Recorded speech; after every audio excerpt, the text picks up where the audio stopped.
నమస్తే, welcome to our channel. నేను Shri. Infosys scam అయితే ఢిల్లీకి చేరింది. దీంట్లో కీలక నేతలు అంటే కర్ణాటకకి చెందిన ఇంకా ఆంధ్రకి చెందిన కీలక నేతల ప్రమేయం ఉందని అయితే వార్తలు వస్తున్నాయి.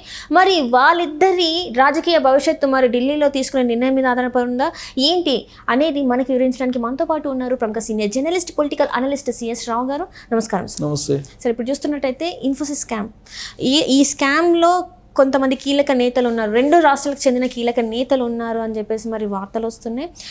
అయితే ఆ నేతల భవిష్యత్తు ఇప్పుడు ఢిల్లీలో తీసుకునే నిర్ణయం మీద ఉంది అని చెప్పేసి కూడా మరి వార్తలు వస్తున్నాయి.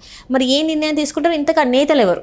ఇప్పుడు ఇన్ఫోసిస్ స్కామ్ ఏంటి జరిగింది, మీడియాలో వచ్చిన దాని ప్రకారం కర్ణాటక ప్రభుత్వం నోటీసులు ఇచ్చింది ఇన్ఫోసిస్ కంపెనీకి. 82,000 కోట్ల రూపాయల GST ఎగ్గొట్టింది, గోల్మాల్ జరిగింది అనేది వాళ్ళు ఇచ్చినటువంటి నోటీసు. కర్ణాటక ప్రభుత్వం ఇచ్చిన తర్వాత అది 48 గంటలు తిరగక ముందే ఆ నోటీసులు మళ్ళీ వెనక్కి తీసుకుంది. ఎందుకు వెనక్కి తీసుకోవాలి? ఇచ్చినటువంటి నోటీసుల్ని ఎందుకు వెనక్కి తీసుకోవాల్సిన అవసరం ఏంది? 82,000 కోట్ల రూపాయలు అంటే అదేం చిన్న మొత్తం కాదు కదా. లెక్కలన్నీ చూసిన తర్వాతనే ఇచ్చి ఉంటుంది కదా. అదేదో ఒక 100 కోట్లు లేదా 200 కోట్లు 300 కోట్లు కాదు కదా. 82,000 కోట్ల రూపాయల GSTలో తేడా వచ్చిందని చెప్పి నోటీసులు ఇచ్చినటువంటి కర్ణాటక ప్రభుత్వం ఆ నోటీసుల్ని ఎందుకు వెనక్కి తీసుకుంది? కేంద్రంలోనేమో NDA ప్రభుత్వం ఉంది, కర్ణాటకలోనేమో కాంగ్రెస్ ప్రభుత్వం ఉంది. కాంగ్రెస్ ప్రభుత్వం నోటీసులు ఇచ్చి మళ్ళీ దాన్ని వెనక్కి తీసుకుందంటే ఆ కంపెనీ తోటి ఏంటి లాలూచి అనేది ఒక అనుమానం అయితే కలుగుతుంది కదా. సరే, కాంగ్రెస్ పార్టీ లాలూచి పడింది అనుకుందాం, కంపెనీ తోటి లాలూచి పడి ఆ నోటీసులు వెనక్కి తీసుకుందని చెప్పి కొద్దిసేపు భావిద్దాం. దీన్ని రివ్యూ చేయాలని చెప్పేసి కేంద్ర ప్రభుత్వానికి పంపించింది కర్ణాటక ప్రభుత్వం. మరి కేంద్ర ప్రభుత్వం రివ్యూ చేసిందా? ఎందుకు చేయలేదు రివ్యూ? ఆడుండేది NDA ప్రభుత్వం, ఏడుండేది కాంగ్రెస్ ప్రభుత్వం నోటీసులు ఇచ్చింది వెనక్కి తీసుకొని రివ్యూకి కేంద్ర ప్రభుత్వానికి పంపిస్తే కేంద్ర ప్రభుత్వం దాన్ని రివ్యూ చేసిందా అంటే రివ్యూ చేయలే ఇప్పటి వరకు. ఎందుకు చేయలేదు అని అంటే ఈ ఫైల్ని బూచిగా చూపించి రాజకీయపరమైనటువంటి ఒక గేమ్ ఆడటానికి బీజేపీలో ఉండే కొంతమంది పెద్దలు ప్రయత్నం చేస్తున్నారు. దాంట్లో భాగంగానే రివ్యూ చేయట్లేదు అనేది ఒక రాజకీయ ప్రచారం ఢిల్లీలో జరుగుతూ ఉంది. ఏంటి ఆ రాజకీయపరమైనటువంటి గేమ్ అని అంటే కనుక, కర్ణాటకలో ఉండేటువంటి ఒక కీలకమైనటువంటి కాంగ్రెస్ లీడర్, ఆయన కాంగ్రెస్ పార్టీకి బలమైనటువంటి లీడర్. ఆయన కనుక లేకపోతే కర్ణాటకలో కాంగ్రెస్ పార్టీ బలహీనపడుతుంది. అందుకే ఇప్పుడు ఆ లీడర్ని బీజేపీ తీసుకునేందుకు ప్రయత్నాలు చేస్తూ ఉంది.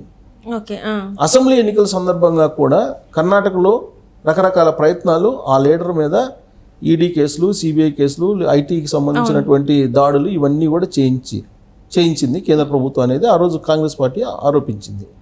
అన్ని చేసినప్పటికీ కూడా ఆ లీడర్ మాత్రం బీజేపీ వైపు వెళ్ళలేదు. ఆయన కాంగ్రెస్ పార్టీలోనే ఉండి కాంగ్రెస్ పార్టీలో 7వ 8వ గెలిచాడు. ఆయన కీలకమైనటువంటి పొజిషన్లో ఉన్నాడు. ఆయన ఆంధ్రప్రదేశ్లో, తెలంగాణలో కాంగ్రెస్ పార్టీలో సంక్షోభం వచ్చినప్పుడు ఆయనే ప్రత్యక్షం అవుతూ ఉంటారు. ఆయనే వచ్చి ఈ 2 రాష్ట్రాల్లో జరిగినటువంటి రాజకీయ సంక్షోభాలని కాంగ్రెస్ పార్టీలో అంతర్గతంగా పరిష్కారం కూడా చేసినటువంటి లీడరు. ఆయన్ని ఇప్పుడు బీజేపీ తమ వైపు తిప్పుకునేటువంటి ప్రయత్నం చేస్తూ ఉంది. కారణం, కాంగ్రెస్ పార్టీని అక్కడ కర్ణాటకలో దెబ్బ కొట్టాలి. కాబట్టి ఈ ఫైల్ని ఉపయోగించుకొని ఆయన్ని రాజకీయంగా తమ వైపు తిప్పుకోవాలనేటువంటి ప్రయత్నం చేస్తుంది. ఆ ఫైల్కి అసలు ఆయనకి ఏంటి సంబంధం అని చెప్పి కూడా అనుకోవచ్చు. ఆయన బేసికల్గా బిజినెస్ మ్యాన్. ఆయన ప్రమేయం ఉంది ఈ GST ఎగ్గొట్టడంలో. ఆయన కంపెనీతోటి మిలాఖత్ అయ్యి ఈ GST ఎగ్గొట్టేటువంటి దాంట్లో ఆయన కూడా భాగస్వామిగా ఉన్నాడు.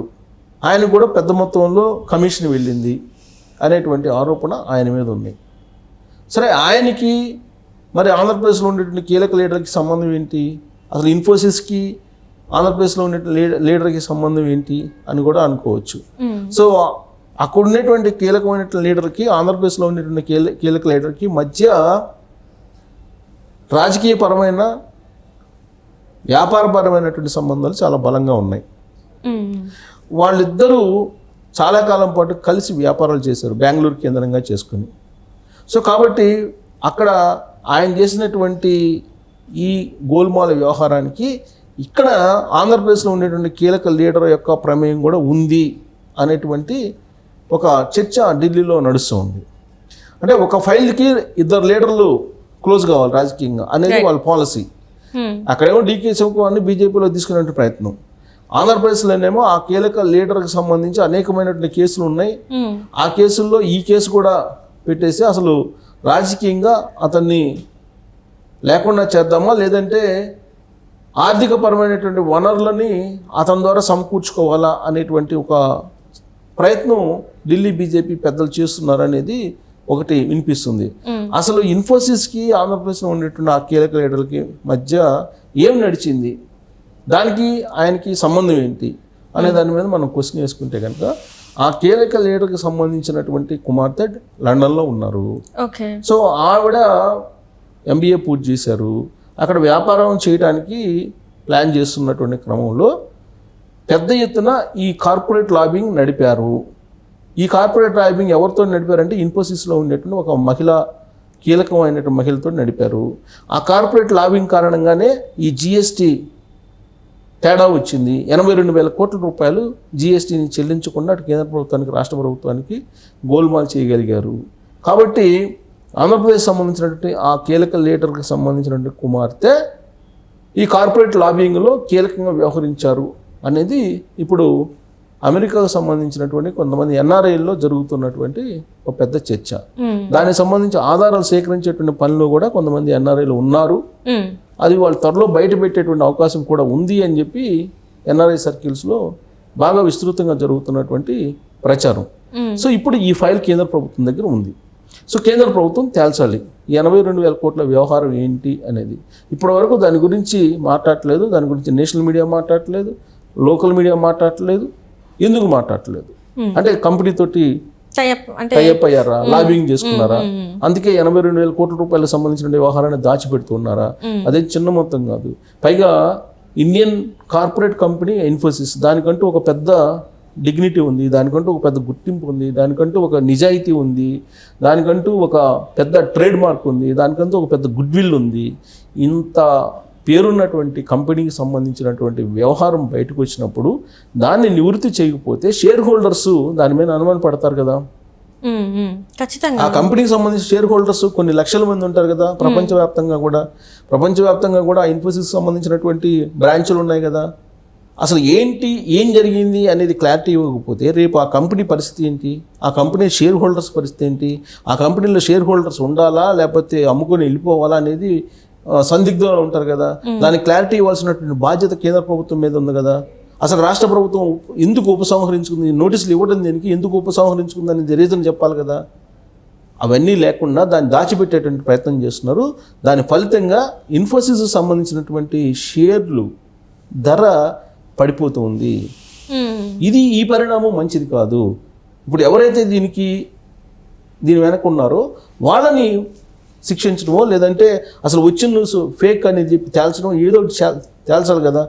ఏం తేల్చుకున్నా దాన్ని అబెన్స్లో పెడితే దాని మీద ఉన్నటువంటి అనుమానాల కారణంగా కొన్ని కోట్ల రూపాయల నష్టం వచ్చేటువంటి అవకాశం ఉంది. గతంలో సత్యం కంప్యూటర్స్ని ఏ విధంగా అయితే భ్రష్టు పట్టించారో కొంతమంది రాజకీయ పార్టీకి సంబంధించిన లీడర్లు, అదే తరహాలో ఇప్పుడు ఇన్ఫోసిస్ కూడా భ్రష్టు పట్టడానికి సిద్ధమయ్యారు. దాంట్లో భాగంగానే ఇవన్నీ వచ్చాయి అనేది కూడా ఇప్పుడు ప్రచారం జరుగుతుంది.